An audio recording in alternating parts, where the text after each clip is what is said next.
निवडणूक आयोगाच्या विरोधातील मोर्चासाठी ठाकरेंच्या शिवसेनेकडून आणि मनसेकडून जनजागृती पत्रकं वाटून मोर्चाला येण्याचं आवाहन।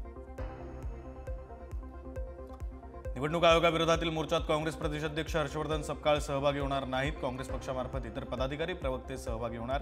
राज ठाकरे आणि मनसेचं काँग्रेसला वावडा असल्याची चर्चा। महाविकास आघाडीला मोर्चा काढू द्या, आमच्या सरकारनं गरीब माणसाला मदत करण्याचे निर्णय घेतलेत। आम्ही आधी जिंकलो, आताही जिंकू, चंद्रशेखर बावनकुळे यांची प्रतिक्रिया। ज्यांनी आयुष्यात कधीच मतदार याद्या बघितल्या नाहीत ते आता मतदार याद्या मागतायत। महापालिका निवडणुकांच्या पार्श्वभूमीवर हे सर्व सुरू आहे। विरोधकांच्या मोर्चावर मंत्री उदय सामंत यांची टीका। मतचोरी विरोधात मोर्चा काढणाऱ्यांची मती चोरीला गेली। पराभवाची कारणं शोधण्यासाठी फेक नरेटिव्ह सेट करण्याचा प्रयत्न। जयकुमार गोरे यांची विरोधकांच्या मोर्चावर टीका।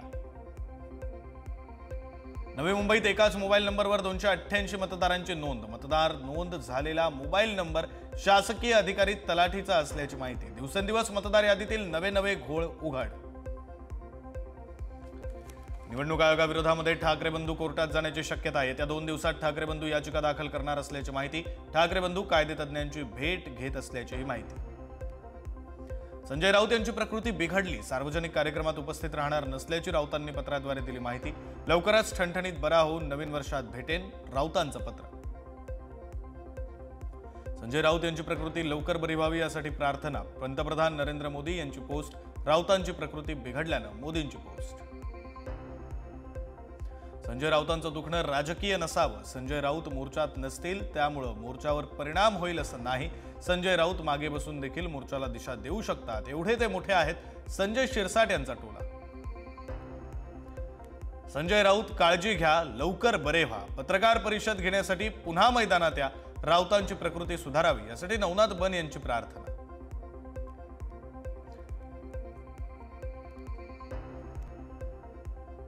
राष्ट्रवादी शरद पवारांची, शिवसेना उद्धव ठाकरेंची तर मनसे राज ठाकरेंचा पक्ष, मात्र भाजप कार्यकर्त्यांचा पक्ष। पक्ष कुणाचे यावरून वाद सुरू असताना चंद्रकांत पाटील यांचं विधान।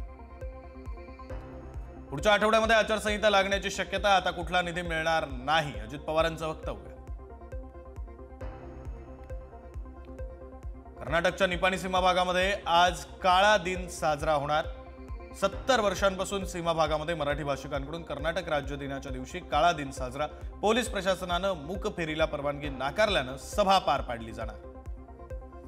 शिंदेच्या शिवसेनेचे खासदार धैर्यशील माने आज बेळगावला जाणार। धैर्यशील माने यांच्यासह ठाकरेंच्या शिवसेनेचे संजय पवार आणि विजय देवणे सुद्धा बेळगावमध्ये जाण्यावर ठाम। तिन्ही नेत्यांना बेळगावात प्रवेशबंदी। शिवसेनेचे खासदार धैर्यशील माने यांना बेळगावात प्रवेशबंदी। जिल्हाधिकारी कार्यालयाकडून प्रतिबंधात्मक आदेश जारी।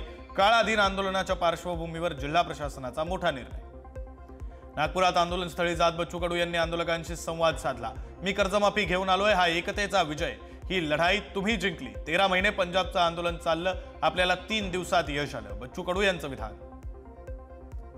अमरावती जिल्ह्यामध्ये बच्चू कडू यांचं जंगी स्वागत। बैलगाडीतून बच्चू कडूंची काढली मिरवणूक। कर्जमाफीपासून एकही शेतकरी वंचित राहिल्यास गाठ माझ्याशी आहे, बच्चू कडू यांचा इशारा। आश्वासनानं काही होणार नाही, शेतकऱ्यांना सरकारनं फसवलंय, शेतकरी शासनाच्या आश्वासनावर जगू शकत नाही, मनोज जरांगे यांचा हल्लाबोल। कृषी मंत्री दत्तात्रय भरणे यांच्या काळात कर्जमाफी झाल्याची इतिहासात नोंद होईल। दादा, तुम्ही मला एखादं पद दिलं तर त्या पदाचा उपयोग निश्चित ऐतिहासिक नोंदीसाठी होतो, दत्तात्रय भरणेंचं विधान।